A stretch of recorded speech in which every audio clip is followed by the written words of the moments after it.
So now again, I want you to go ahead and talk in your teams, and I want to see if you can come up with a list. What topics can you think of that can be addressed with bibliotherapy? So I'll give you about a minute and see how many topics you can come up with in that amount of time.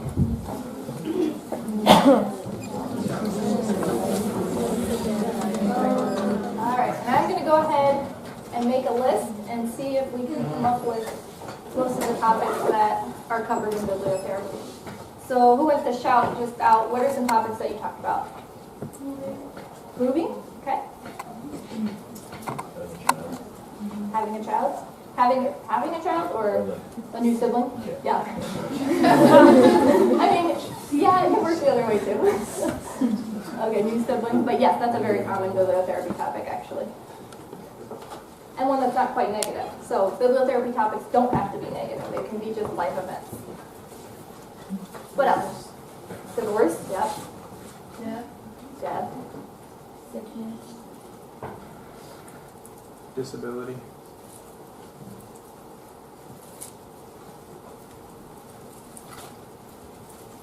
New school. Okay. And that could be going along with moving, or it could be the first day of school, especially for kindergarten, that's a common bibliotherapy topic, or even as you're shifting into maybe moving into middle school as well, or high school. That's a big one.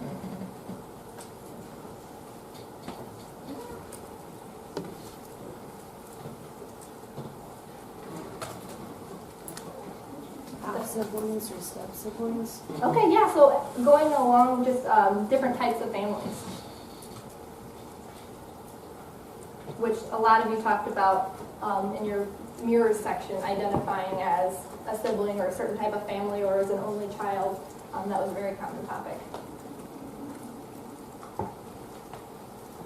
Is that all you talked about in your teams?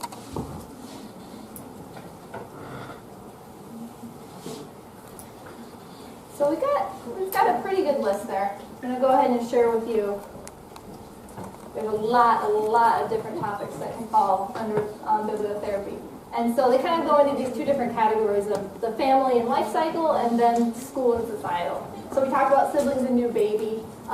Going along with that is adoption or foster care. We talked about divorce, different family types. Sexuality can fall into that kind of human development, and that can be addressed through bibliotherapy. Illnesses we talked about. We talked about death, but then also aging is another important bibliotherapy topic, especially for younger children with grandparents who are older and who are aging and maybe aren't able to do everything that they used to be able to do. And then going along with death would be grief. But then, like I said, it doesn't always have to be negative topics for bibliotherapy, and I think that's where our mind automatically goes. Just because of the term therapy, it makes it sound like it's a negative thing. But especially parents and teachers can use it to talk about things like friendship, different social skills, positive behavior, talking about building your self-confidence, accepting differences. So these are kind of different positive ways that bibliotherapy can address as well. And then obviously there's also things like addressing emotions, and I put negative emotions there: fear, worry, anger, but any emotions that a child has can be addressed through bibliotherapy as well.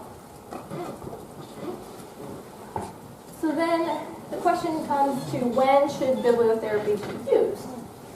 Should we wait until a grandparent dies to find a book on death to then address that issue with a child? Do we wait until the crisis actually happens? This was the question that your textbook posed. But really, it's best to use bibliotherapy by encouraging wide and deep reading that prepares children for life's eventualities. So like we talked about with realistic fiction, that a lot of the themes that happen in those books in realistic fiction are themes that have to do with our lives, or things that are going to happen eventually in our lives. And if they don't happen in our lives, more than likely they're happening in somebody else's lives or the lives of somebody that we know. And so I think the best analogy that I've seen for this is that we should inoculate children rather than treat the symptoms of emotional trauma. So we inoculate them by using bibliotherapy to prepare them for what is to come.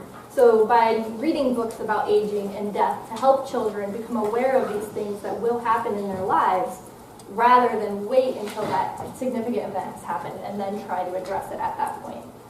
So kind of thinking of it as like a vaccination to more preventative rather than reactive. And as a team, I want you to go ahead and decide on one bibliotherapy topic to explore.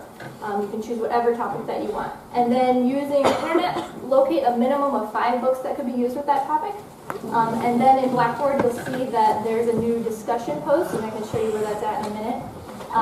And just put your topic and then your team name.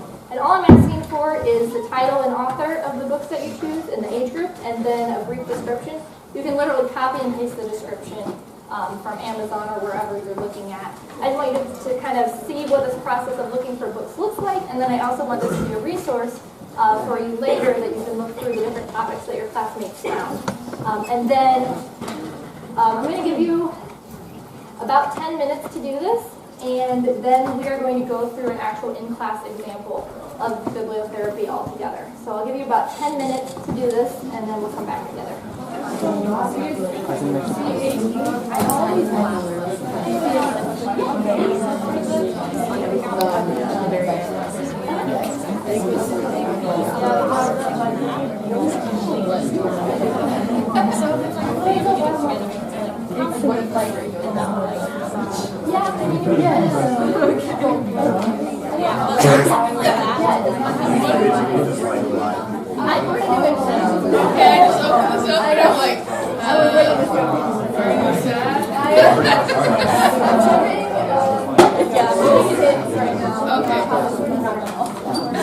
wanted to share a couple of additional resources for finding books for bibliotherapy. And so the first one is called Books That Heal Kids. And so this is a blog. And I really like the way that they review books on here. So they give the picture of the book and then specifically what the book jacket says, and then why they chose that book, why it's important on their bookshelf. And so if you scroll down, you can see all of these different book topics that could fall within this concept of bibliotherapy. There's all different types of topics. So this is a great resource to bookmark or to keep in mind, especially for those of you who are going to be teachers in the future. It has tons of great books. And as you can see, it is a current blog, and they update with new books very frequently. So this is an excellent website to have bookmarked. And I will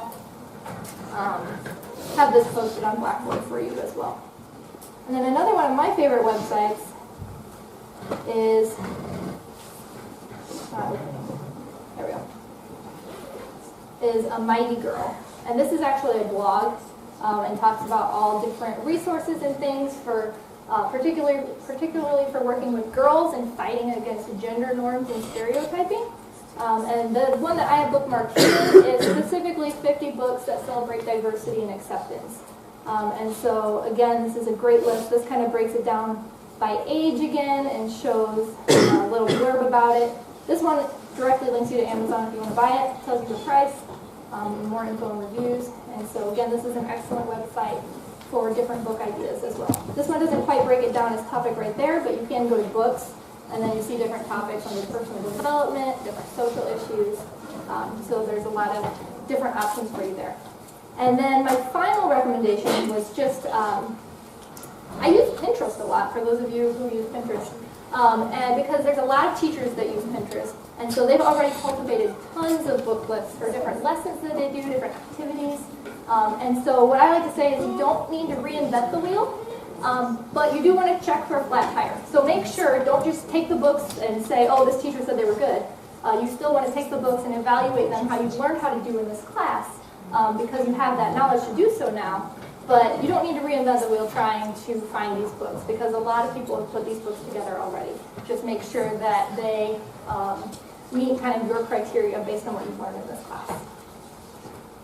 So we are going to do an in-class demonstration of implementing bibliotherapy.